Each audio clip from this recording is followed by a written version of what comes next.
Hey everybody, Jody here, coming to you hot with the brand new t-shirt on. No dad bod, hope you like that. Nothing good about a dad bod.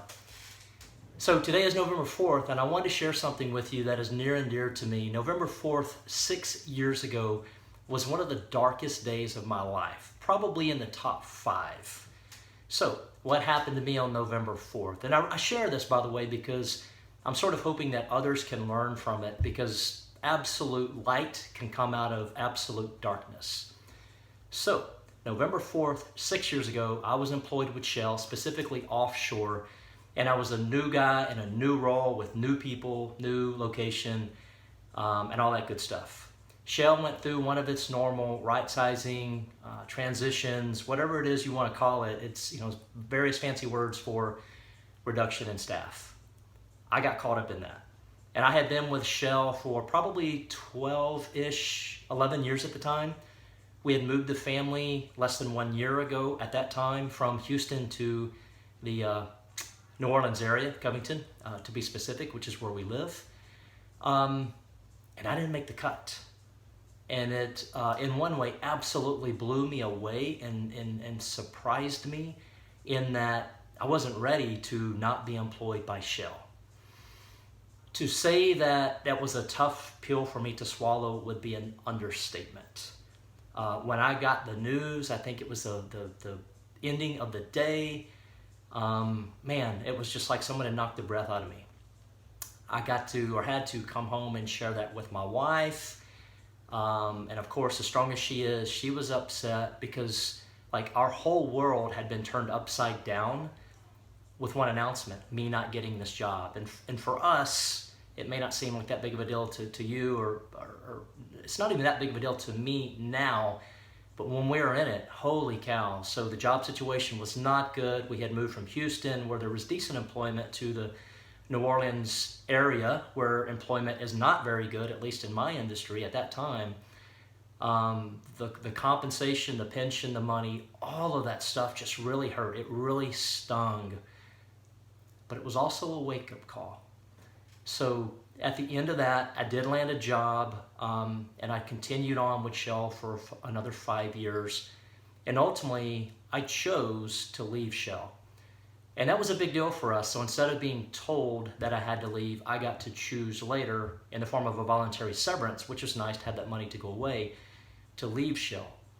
But I say all that to say that job loss, like that HR person looking me in the eye and saying, "I'm sorry, we don't have a job for you." It didn't matter that I said, "Well, wait, you don't understand. I'm high potential caliber for Shell. Like, I'm supposed to be moving up. This is a broadening assignment. A lot of people really know and like and love me. You don't understand." He did understand, and none of that stuff mattered. So at the time, it felt like the end of the world. It was very, very, very scary. It was like a death, and I've lost loved ones before, as many of you have. It was very aligned with the death of a loved one. That is the feeling that I had. Of course, self-worth almost always pops in, at least for me and a whole lot of other men that I coach and work with. And it showed up as things like, gosh, I've let my family down. What are the kids going to do? Am I going to be able to provide the same lifestyle for them? Are we going to have to move back to Houston or somewhere to get employment? All this scary stuff went through my mind.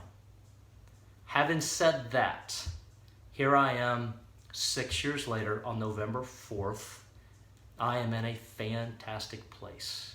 I've since left Shell. I've started Thumos, a lifelong passion, purpose, dream, etc. I'm doing what I think I'm supposed to be doing. Is it all roses? No, not at all. I'll tell you about that in the next video. But I am so much better off.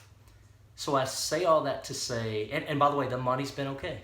It's all been okay since I've left, because that's essentially what I needed to know. It's going to be okay. In fact, it's better than okay. It's better. If you're going through some version of that, especially if you're a man out there, but man or woman, it doesn't matter, but I'm speaking to men especially, a lot of our self-worth is tied into providing for our families, doing good stuff, earning money, all of that good stuff.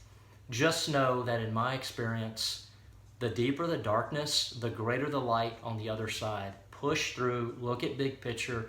You absolutely can and will get through this if you continue to press forward. Maintain positivity, I'm no longer at all mad at Shell. In fact, I'm grateful. I look at those guys and say, thank you.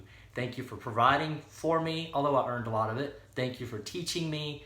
Thank you for the good people you put in my path. Thank you for the wake-up call to nudge me, to get me out of there, to go on, to live a life that I was supposed to be doing. So I try to have nothing but gratitude, and actually I'm doing a pretty decent job now. So that's my story. I hope it helps. I hope you can relate to at least some of it. If you're in dark times or hard times, there's a lot of people going through it. Hang in there. I'm not going to BS you. It is hard. It is super hard, but keep doing good. Stay positive. Get connected to good, like-minded people. Figure out your why. What do you want? What are you supposed to be doing? Why are you put on this planet?